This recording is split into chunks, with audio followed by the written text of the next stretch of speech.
రాకాలోకంకి స్వాగతం. ఈ కంటెంట్ మీకు నచ్చినట్టయితే లైక్ చేయండి, మీ బంధుమిత్రులకి షేర్ చేయండి. ఇప్పటి వరకు సబ్స్క్రైబ్ చేసుకోకపోతే సబ్స్క్రైబ్ బటన్ని నొక్కండి, అదేవిధంగా బెల్ ఐకాన్ని కూడా నొక్కండి. జై హింద్ మిత్రులారా. పుతిన్ ట్రంప్ సమావేశం ప్రారంభమైంది, ముగిసింది. దాని చుట్టూ చాలా డ్రామా నడిచింది.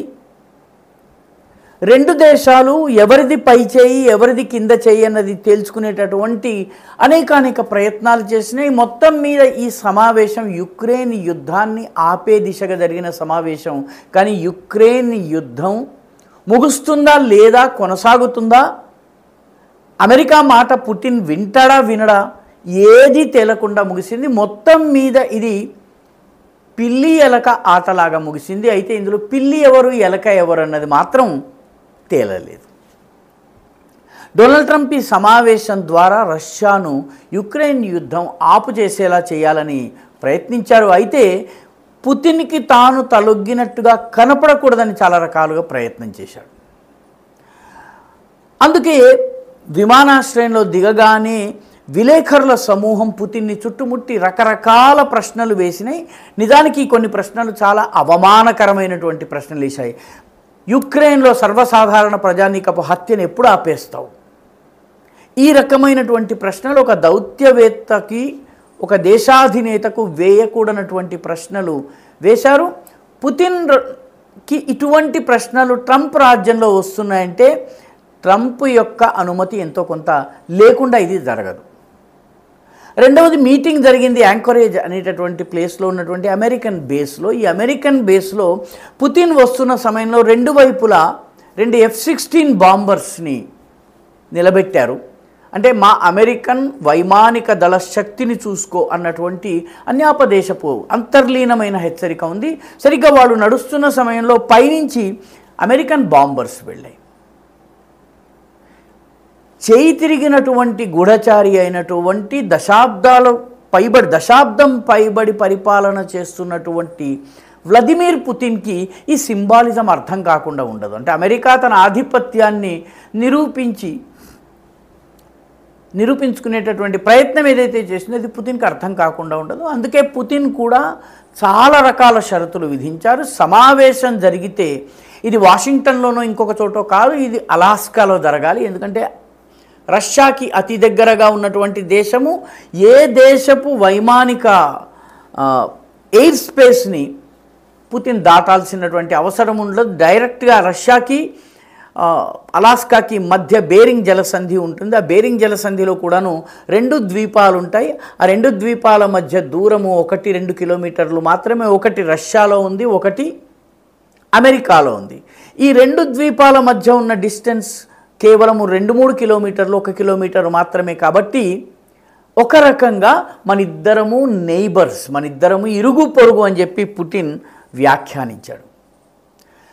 సో ఆ రకమైనటువంటి అలాస్కాని ఎంచుకున్న తర్వాత కూడా నాకు పుతిన్కి ట్రంప్ స్వాగతం పలకాలి అన్నటువంటి ఒక షరతును పుతిన్ విధించారు. అమెరికా అధ్యక్షుడు ఆ రకంగా ఎవరికి పంపడానికి వీలుండదు ప్రోటోకాల్ ప్రకారము. కానీ మధ్య మార్గంగా నా విమానము నీ విమానము దాదాపు ఒకే సమయానికి వచ్చి చేరాలి. చేరిన తర్వాత అక్కడ మనం షేక్ హ్యాండ్స్ చేసుకోవాలి, చేతులు కలుపుకోవాలి అని చెప్పి ట్రంప్ నిర్ణయించారు. అయితే పుతిన్ ఒక 15-20 సెకండ్లు ఆలస్యంగా వచ్చి డొనాల్డ్ ట్రంప్ విమానం నుంచి దిగి తన కోసం ఎదురు చూసేలా చేశాడు. అంటే సింబాలిజంని చూడండి. ఆ తరువాత అంటే పుతిన్ ట్రంప్ తన కోసం ఎదురు చూస్తున్నటువంటి భావాన్ని కలిగించడంలో కృతకృత్యుడయ్యాడు.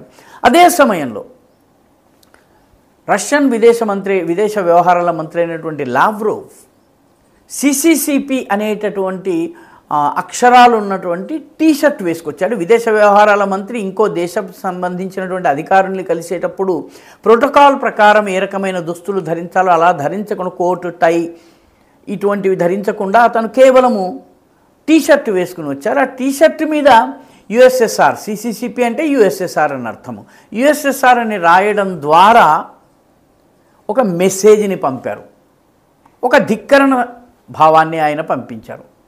మొత్తం మీద సమావేశం జరిగింది. సమావేశం అయిన తర్వాత ఇరు దేశాల ప్రతినిధులు కలిసి చర్చించారు. మా మధ్య చాలా విషయాల్లో ఒప్పందం కుదిరిందన్నారు, కానీ ఏ విషయాల్లో ఒప్పందం కుదిరింది ఏమిటన్నది ఇరు దేశాలు ప్రకటించలేదు. ట్రంప్ ఈ సమావేశానికి 10/10 మార్క్స్ ఇచ్చేస్తున్నట్టుగా ప్రకటించాడు. ఇంతకీ సాధించింది ఏమిటి? ఏమీ లేదు. పుతిన్ ఈ కొన్ని విషయాల్లో అవగాహన వచ్చిందన్నారు, ఆ విషయాలేమో చెప్పలేదు. కానీ నెక్స్ట్ సమావేశం మాస్కోలో జరుగుతుందని చెప్పారు. అంటే నెక్స్ట్ సమావేశం జరగాలంటే డొనాల్డ్ ట్రంప్ రష్యాకు పర్యటించి వెళ్ళాల్సినటువంటి అవసరం ఉంది. ఈ మీటింగ్లో వాస్తవానికి యుద్ధాన్ని అంతం చేసే మీటింగ్లో జెలెన్స్కీ పాత్ర లేదు. జెలెన్స్కీ ఆటలో అరటిపండులా తన దేశంలో కూర్చుంటే, ఇక్కడ ఈ రెండు దేశాలు యుక్రెయిన్ యొక్క భవిష్యత్తు గురించి మాట్లాడుకున్నాయి. పుతిన్ చాలా స్పష్టంగా యూరోపియన్ యూనియన్ నుంచి, అదేవిధంగా యుక్రెయిన్ నుంచి కొన్ని గ్యారంటీలు కోరుకున్నారు. యుక్రెయిన్ నాటోలో చేరకూడదు, అదేవిధంగా యూరోపియన్ యూనియన్ యుక్రెయిన్ని తమ వైపు ఆకర్షించేందుకు ప్రయత్నించకూడదు, ఈ రకమైనటువంటి కొన్ని అంశాలను లేవనెత్తాడు. అమెరికన్ అధ్యక్షుడు ట్రంప్కి కూడా అవి ఒక రకంగా యూరోపియన్ యూనియన్ని పక్కన పెట్టి నేరుగా యుక్రెయిన్లో ఉన్నటువంటి ఖనిజ సంపదని తీసుకోవాలన్నటువంటి కోరిక ఉంది కాబట్టి ఆయన కూడా దీనికి సమ్మతించాడు. ఈ ఒక్క విషయమే బయటకు వచ్చింది. ఈ మొత్తం ఆటలో జెలెన్స్కీ అరటిపండు అయిపోయాడు. రష్యా తన యొక్క డిప్లొమాటిక్ ఆధిపత్యాన్ని ప్రకటించింది. తాను కోరిన ప్లేసులో, తాను కోరిన సమయానికి, తాను కోరిన అంశాలకి సమావేశం చేయించుకోగలిగింది. ఇదంతా జరిగిన తరువాత కూడాను రష్యా భారత్కి చమురు ఎగుమతి చేసే విషయం పైన టారిఫ్, మేమేదో సుంకాలు విధిస్తామన్నారు. నిజానికి రష్యాకి భారత్కి మధ్య జరిగేటటువంటి దాని మీద అమెరికా ఏ రకంగా సుంకాలు విధిస్తుంది, ఏ రకంగా ఆంక్షలు విధిస్తుంది అన్నది ఎవరికి అర్థం కాని విషయము. నిజానికి భారత్ కన్నా ఎక్కువ చమురు తీసుకుంటున్నటువంటి చైనా విషయంలో మాట్లాడటానికి కూడా ట్రంప్ భయపడుతున్నారు. చైనాని ఏమీ అనకుండా కేవలం భారత్ పైనే వ్యాఖ్యలు చేసేటటువంటి ప్రయత్నం చేయటం అనేది ట్రంప్ యొక్క అసమర్థతను సూచిస్తుంది.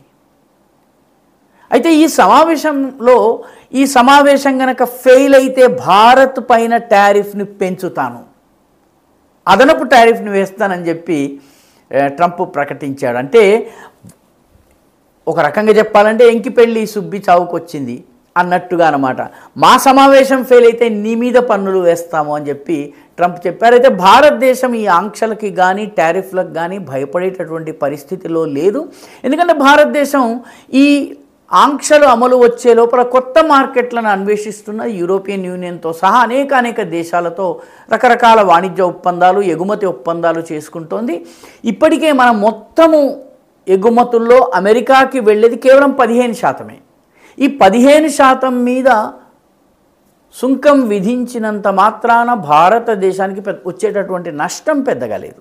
రెండవది, ఈ ఆంక్షలు విధిస్తామన్న వార్తలు ఉన్నప్పటికీ ఈ నెల జరిగినటువంటి మన దేశం నుంచి అమెరికాకి జరిగిన ఎగుమతులు గతంలో ఎప్పుడూ జరగనంతగా జరిగినాయి. దీని అర్థం ఏంటి? ఆంక్షల్ని అమెరికన్ ప్రజలు పట్టించుకునేటట్టు లేరు. ఈ ఆంక్షలు భారతదేశాన్ని ప్రభావితం చేసే స్థితిలో లేవు. మొత్తం మీద డొనాల్డ్ ట్రంప్ ఈ చేయగలిగింది ఏమిటి? భారతదేశంతో జరిగేటటువంటి వాణిజ్య పరమైనటువంటి అంశాలపై జరిగేటటువంటి సమావేశం ఏదైతే ఉందో, ఆ సమావేశాన్ని 6th కన్సల్టేషన్ ఏదైతే ఉందో అది ఢిల్లీలో జరగాల్సి ఉంది, దానిని రద్దు చేస్తున్నట్టుగా ప్రకటించారు. ఎందుకంటే టారిఫ్ల వల్ల భారత్ ప్రభావితం కావడం లేదు, ట్రేడ్ డీల్ విషయంలో కూడా భారత్ ఓపికని ప్రదర్శిస్తోంది. డొనాల్డ్ ట్రంప్ అర్థం చేసుకోవలసినటువంటి విషయం ఒకటి ఉంది. మోదీ, పుతిన్ ఈ ఇద్దరి యొక్క స్వభావాలు దాదాపు ఒకే రకంగా ఉంటాయి. అనవసరమైనటువంటి వ్యాఖ్యలు చేయటము, ఆవేశపడిపోవడము, సంయమనాన్ని కోల్పోవడము ఇవి ఇద్దరు నేతల దగ్గర లేదు. అఖండమైనటువంటి అపారమైనటువంటి ఓపిక ఉన్నది, చాలా లోతైన అవగాహనతో ఎత్తుగడలు వేసే సామర్థ్యం ఉంది. అదేవిధంగా సింబాలిజం ద్వారా చెప్పవలసినటువంటి విషయాలు చాలా మటుకు చెప్పేస్తారు. డొనాల్డ్ ట్రంప్ బడబడా వాగే వ్యక్తి. 10/10 ఈ సమావేశానికి ఇచ్చేసిన తరువాత ఈ సమావేశాన్ని ఫెయిల్యూర్గా చెప్పుకోలేని పరిస్థితి. దీన్ని సక్సెస్గా చెప్పినట్టయితే ఏం సాధించారో చెప్పాల్సినటువంటి పరిస్థితి, అమెరికన్ ప్రెస్కి జవాబు ఇవ్వాల్సినటువంటి పరిస్థితి. మొత్తం మీద జెలెన్స్కీ ఆటలో అరటిపండయ్యాడు. అమెరికా రష్యాతో కేవలము భూభాగపు పంపిణీ, వనరుల దోపిడీ తప్ప వేరే విషయం మాట్లాడినట్టుగా అంచనా రావడం లేదు. ఎందుకంటే రష్యాలో ఉన్నటువంటి డోనెట్స్క్, డోన్బాస్, లుగాన్స్క్, అదేవిధంగా ఈ క్రైమియాలను రష్యా ఇప్పటికే ఆక్రమించుకుంది. క్రైమియా అయితే 2014 నుంచి ఆక్రమించుకుంది. ఆ ఆక్రమించుకున్న భూభాగాలు రష్యా తీసుకోవాలని ప్రయత్నిస్తోంది.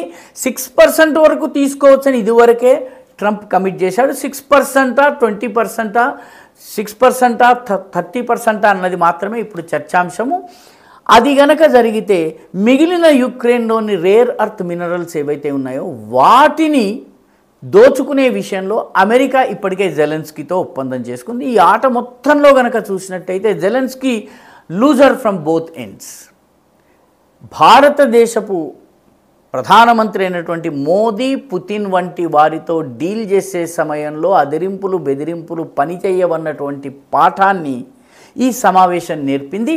టారిఫ్ల పేరిట భారత్ని బెదిరించలేరు. ఎందుకంటే ఇంతకన్నా చాలా పెద్ద టారిఫ్ 1995లో మనం పరమాణు పరీక్షలు చేసినప్పుడు భారతదేశము ఎదుర్కొంది, విజయవంతంగా దాని నుంచి బయటకు వచ్చింది. ఈ వీడియో మీకు నచ్చినట్టయితే లైక్ చేయండి, షేర్ చేయండి, ఈ ఛానల్కు సబ్స్క్రైబ్ చేయండి. మీ అభిప్రాయాన్ని కమెంట్ల రూపంలో తప్పనిసరిగా పంపించండి.